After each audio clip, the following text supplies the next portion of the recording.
Good morning. ഇന്നത്തെ online accounting ക്ലാസ്സിലേക്ക് എവർക്കും സ്വാഗതം. ഇന്ന് ഡിസ്കസ് ചെയ്യുന്നത് ഓവർഹെഡ് എന്നുള്ള പോർഷനാണ്. Chapter 4 overhead, meaning and definition of overhead. According to Blocker and Weltmer, overhead costs are the operating cost of a business enterprises which cannot be traced directly to a particular unit of products. In short, overhead is the total of all indirect costs. Overhead are common cost. ഓവർഹെഡിനെ define ചെയ്യുന്നത് ഒരു particular unit of പ്രൊഡക്റ്റിനെ indirect ആയിട്ട് അല്ലെങ്കിൽ direct ആയിട്ടല്ലാത്ത രീതിയിൽ ബാധിക്കുന്ന കോസ്റ്റുകളെ പറഞ്ഞ പേരാണ് എന്ത്, ഓവർഹെഡ് എന്ന് പറഞ്ഞത്. അത് ഷോർട്ടായിട്ട് പറയുകയാണെങ്കിൽ overhead is the total of all indirect cost. എല്ലാ ഇൻഡയറക്റ്റ് കോസ്റ്റ് നമ്മൾ ഓവർഹെഡ് എന്ന് പറയും. നെക്സ്റ്റ് സ്റ്റെപ്സ് ഇൻ ഓവർഹെഡ് അല്ലെങ്കിൽ steps in distribution of overhead. പിന്നെ മെയിനായിട്ട് 5 സ്റ്റെപ്പാണ് പറഞ്ഞത്. Classification of overhead, codification and collection of overhead, allocation and apportionment of overhead, re apportionment of overhead, absorption of overhead. അതിൽ classification means നമുക്ക് എന്ത് ചെയ്യുക, common natural തന്നെ നമ്മൾ എന്ത് ചെയ്യുക, എന്തിനെ നമ്മൾ ക്ലാസിഫൈ ചെയ്യുക. ഫോർ എക്സാമ്പിൾ ഒരു എക്സ്പെൻസ് ഉണ്ടെന്ന് കരുതുക, ഒരുപാട് എക്സ്പെൻസ്, സാലറി ഉണ്ട്, വേജ് ഉണ്ട്, ഡിപ്രീസിയേഷൻ ഉണ്ട്, കമ്മീഷൻ കൊടുത്തിട്ടുണ്ട്. അപ്പോൾ നമ്മളെന്ത് ചെയ്യുക, ലേബേഴ്സിൻ്റെ ബേസിൽ നമ്മളെന്ത് ചെയ്യുക, വേജും സാലറിയും ഒരു ക്ലാസിഫൈ ചെയ്യുക. അങ്ങനെ നമ്മൾ എന്ത് ചെയ്യുക, ക്ലാസിഫൈ ചെയ്യുക. എക്സാമ്പിൾ പറഞ്ഞതാണ്. Then codification and collection of overhead. അതിന് ഓരോന്നിനും ഓരോ കോഡ് കൊടുക്കുക. ഫസ്റ്റ് കോസ്റ്റാണ്, സെക്കൻഡ് കോസ്റ്റ്, തേർഡ് കോസ്റ്റ് എന്നുള്ള രീതിയിൽ. Then allocation, apportionment of overhead. ഇതാണ് നമുക്ക് ഇമ്പോർട്ടൻ്റ് ആയിട്ട് നമ്മൾ ഡിസ്കസ് ചെയ്യുന്നത്. അലോക്കേറ്റ് ചെയ്യുക അല്ലെങ്കിൽ അപ്രോച്ച്മെൻറ്റ് ഓഫ് ഓവർഹെഡ്. ഓവർഹെഡിനെ നമ്മൾ ഓരോന്നായിട്ട് അലോക്കേറ്റ് ചെയ്യുക. Then re apportionment of overhead. Allocate ചെയ്തതിനെ വീണ്ടും നമ്മൾ എന്ത് ചെയ്യുക, റീ അപ്രോച്ച്മെൻറ്റ് ചെയ്യുക. അത് നമുക്ക് ഡീറ്റെയിൽസ് ആയിട്ട് പഠിക്കാണ്ട്. ലാസ്റ്റ് ഒന്ന് absorption of overhead. Overhead absorbed ആയി പോണ ഒരു മോഡലാണ്. അപ്പോൾ ഇങ്ങനെ 5 സ്റ്റെപ്പുകളാണുള്ളത്. അതിൽ ഫസ്റ്റ് ഒന്ന് നോക്കാം. Departmentalization of overhead. After classification and codification of all collection of various items of a overhead, the next step is to allocation of overhead to different cost center or departments. Okay, ക്ലാസിഫിക്കേഷന് നമ്മൾ പറഞ്ഞു അതിന് നാച്ചുറലിൻ്റെ ബേസിൽ. Then കോഡിഫിക്കേഷന് ആ നാച്ചുറലിൻ്റെ ബേസിലുള്ള നമ്മൾ എന്ത് ചെയ്യുക, code കൊടുക്കുക, codification നടത്തുക.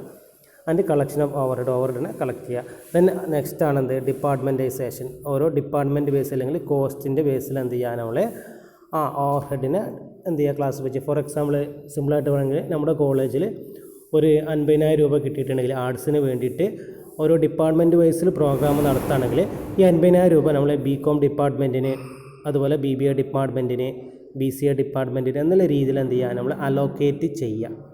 അതാണ് നമ്മളിവിടെ അലോക്കേഷൻ കൊണ്ട് ഉദ്ദേശിക്കുന്നത്. For smooth and efficient working a factory divided into number of subdivision. The subdivision is called department or cost centre. അപ്പോൾ നമ്മൾ കോളേജിനെ സംബന്ധിച്ച് മൗലാന കോളേജ് എന്നുള്ള കോളേജിനെ നമ്മൾ എന്ത് ചെയ്യുന്നുണ്ട്, സ്മൂത്ത് വർക്കിങ്ങിന് വേണ്ടിയിട്ട് ഓരോ ഡിപ്പാർട്ട്മെൻ്റ് ആക്കി മാറ്റിയിട്ടുണ്ട് അല്ലേ. BBA, BCom, BCA, BA എന്നുള്ള രീതിയിൽ അല്ലേ. അങ്ങനെ ഓരോ സബ് ഡിവൈഡ് അല്ലെങ്കിൽ ആർട്സ് കോളേജിനെ ഇന്നെ സബ് ഡിവൈഡ് ചെയ്യുന്ന ഓരോ സബ് ഡിവിഷനെ നമ്മളെന്ത് പറയും, ഡിപ്പാർട്ട്മെൻറ്റ് അല്ലെങ്കിൽ കോസ്റ്റ് സെൻറ്റർ എന്ന് പറയും. The process of allocation and absorption of overhead to various departments is called departmentization of overhead or primary distribution. അത് നമ്മൾ എന്ത് പറയും, ഡിപ്പാർട്ട്മെൻറ്റൈസേഷനോ അല്ലെങ്കിൽ what are the advantages or purpose of departmentalization. നമ്മളിങ്ങനെ ഡിപ്പാർട്ട്മെൻറ്റുകളാക്കിയത് കൊണ്ടുള്ള ബെനിഫിറ്റ് എന്താണ്, അതിൻ്റെ പർപ്പസ് എന്താണ്. നമ്മളെ കോളേജിനെ മൊത്തത്തിൽ നമ്മൾ ഡിഫറെൻറ്റ് ഡിപ്പാർട്ട്മെൻറ്റുകളാക്കിയത് എന്തിനു വേണ്ടിയിട്ടാണ്, അല്ലെങ്കിൽ എന്തിൻ്റെ ബെനിഫിറ്റ് വേണം, എന്താണ് ബെനിഫിറ്റ്. ഇത് help to accurate assessment of cost.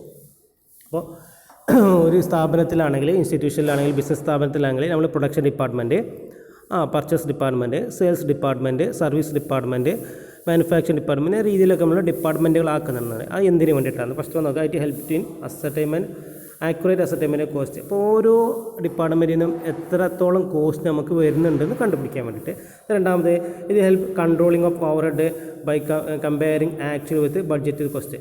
നമ്മൾ ഓരോ ഡിപ്പാർട്ട്മെൻറ്റിൽ നിന്നും എത്രത്തോളം നമുക്ക് എക്സ്പെൻസ് വരുന്നുണ്ട്, നമ്മൾ എത്രയാണ് എക്സ്പെക്റ്റ് ചെയ്തത് എന്നുള്ളത്. അപ്പോൾ അതായത് 10,000 രൂപയാണ് നമ്മളൊരു പ്രൊഡക്ഷനിൽ നമ്മൾ എക്സ്പെക്റ്റ് ചെയ്യണമെങ്കിൽ 12,000 രൂപ നമുക്ക് എക്സ്പെൻസ് ആയിട്ടുണ്ടെങ്കിൽ നമ്മൾ എക്സ്പെക്റ്റ് ചെയ്തതും ആക്ച്വൽ തമ്മിലുള്ള കമ്പാരിസൺ നടത്താൻ നമുക്ക് എന്ത് ചെയ്യുക, ഡിപ്പാർട്ട്മെൻറ്റൈസേഷൻ നമ്മളെ ഹെൽപ്പ് ചെയ്യും. നെക്സ്റ്റ്, ഇത് help in exercising control over service department അല്ലേ. അപ്പോൾ അതിനനുസരിച്ച് നമുക്ക് എന്ത് ചെയ്യാം, സർവീസ് ഡിപ്പാർട്ട്മെൻറ്റിനെ നമുക്ക് എന്ത് ചെയ്യാൻ പറ്റും, കൺട്രോൾ ചെയ്യാൻ പറ്റും. Fourth one, it is help accurate forecasting and estimation. ആ ഓരോന്നിൻ്റെയും കോസ്റ്റുകൾ കണ്ടു കഴിഞ്ഞാൽ അല്ലെങ്കിൽ എവിടെ നിന്നൊക്കെ കോസ്റ്റ് വരുന്നതെന്ന് കണ്ടു കഴിഞ്ഞാൽ നമുക്ക് അത് ഫ്യൂച്ചറിലേക്ക് നമുക്ക് ഫോർകാസ്റ്റ് ചെയ്യാനൊക്കെ ഹെൽപ്പ് ചെയ്യും. ദെൻ ഫിഫ്ത്ത് വൺ ഇത് facilitate correct and ascertainment of work in progress. അല്ലേ, നമുക്ക് കോസ്റ്റ് ഇന്ന പോർഷനാണ് വരുന്നത്, അതിനനുസരിച്ച് എന്ത് ചെയ്യാൻ പറ്റും, നമുക്ക് എന്ത് ചെയ്യാൻ പറ്റും, വർക്ക് ഇൻ പ്രോഗ്രസ് എത്രത്തോളമാണെന്ന് കണ്ടുപിടിക്കാൻ പറ്റും. Next steps in departmentalization of overhead. ഓവർഹെഡിനെ ഡിപ്പാർട്ട്മെൻറ്റൈസേഷൻ ചെയ്യുന്ന സ്റ്റെപ്സ് ആണ് നമുക്ക് നെക്സ്റ്റ് പഠിക്കൽ. Allocation of overhead, apportionment of overhead, re apportionment of overhead and service department. ഇതാണ് നമുക്ക് ഇമ്പോർട്ടൻ്റ് ആയിട്ട് പഠിക്കാനുള്ള 3 step. First one allocation of overhead, second one apportionment of overhead, third one re apportionment of overhead. Okay, first one നോക്കാം. Allocation of overhead. Allocation of overhead, it is the process of charging full amount of the overhead cost to a particular department or cost center. Allocation of overhead is the possible only when the nature of expense is such that it can be easily identified with a particular department or cost center. Allocate ചെയ്യാന്ന് പറഞ്ഞാൽ നമ്മൾ നേരത്തെ പറഞ്ഞ പോലെ ഇപ്പോൾ നമ്മുടെ കോളേജിൽ ഒരു പ്രോഗ്രാം ഉണ്ടെങ്കിൽ എന്ത് ചെയ്യും, ഒരു പ്രോഗ്രാമിൽ ഇപ്പോൾ കോമൺ ആയിട്ടൊരു പ്രോഗ്രാം ഉണ്ടെന്ന് കരുതാം.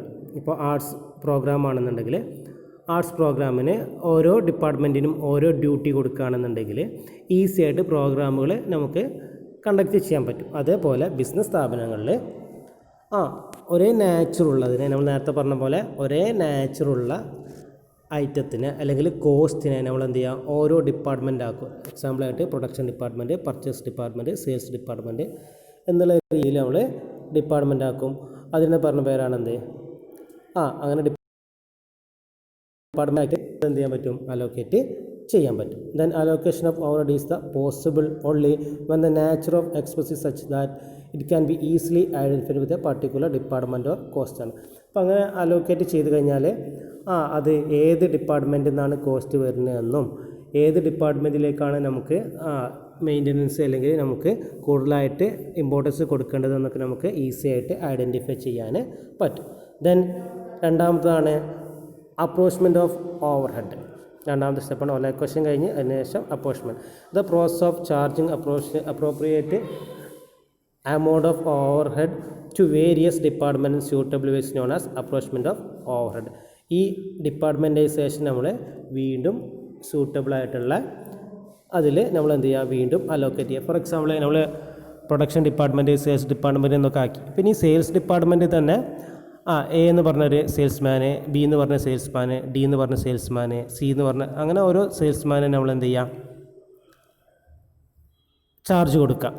അപ്പോൾ അങ്ങനെയാണെങ്കിൽ എ എന്ന് പറഞ്ഞ സെയിൽസ്മാൻ ഇത്ര എക്സ്പെൻസായി, ബി എന്ന് പറഞ്ഞ സെയിൽസ്മാൻ ഇത്ര എക്സ്പെൻസായി, സി എന്ന് പറഞ്ഞ സെയിൽസ്മാൻ ഇത്ര എക്സ്പെൻസായി, ഡി എന്ന് പറഞ്ഞ സെയിൽസ്മാൻ ഇത്ര എക്സ്പെൻസ് ആയി, അല്ലെങ്കിൽ ഇത്ര റവന്യൂ കിട്ടി എന്നുള്ളത് നമുക്ക് കാൽക്കുലേറ്റ് ചെയ്താൽ നമുക്ക് എന്ത് ചെയ്യാൻ പറ്റും, ടോട്ടലായിട്ട് സെയിൽസ് ഡിപ്പാർട്ട്മെൻറ്റിന് ഇത്ര എക്സ്പെൻസ് ആയിരുന്നോ അല്ലെങ്കിൽ സെയിൽസ് ഡിപ്പാർട്ട്മെൻറ്റിന് ഇത്ര ഏണിങ്സ് കിട്ടിയെന്ന് നമുക്ക് ഈസി ആയിട്ട് മനസ്സിലാക്കാൻ പറ്റും.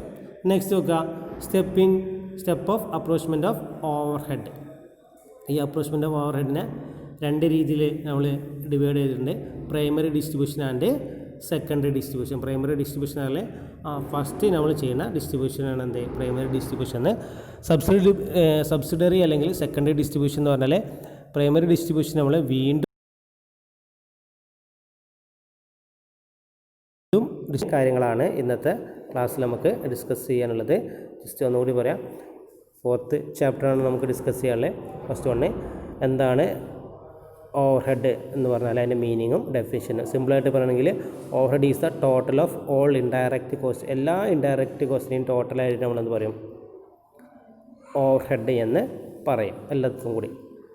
Then steps in overhead accounting. ഓവർഹെഡിനെ നമ്മൾ 5 രീതിയിൽ നമ്മൾ സ്റ്റെപ്പായിട്ട് കാൽക്കുലേറ്റ് ചെയ്തിട്ടുണ്ട്. അതിൽ ഇമ്പോർട്ടൻ്റ് ആണ് allocation and reapportionment of overhead.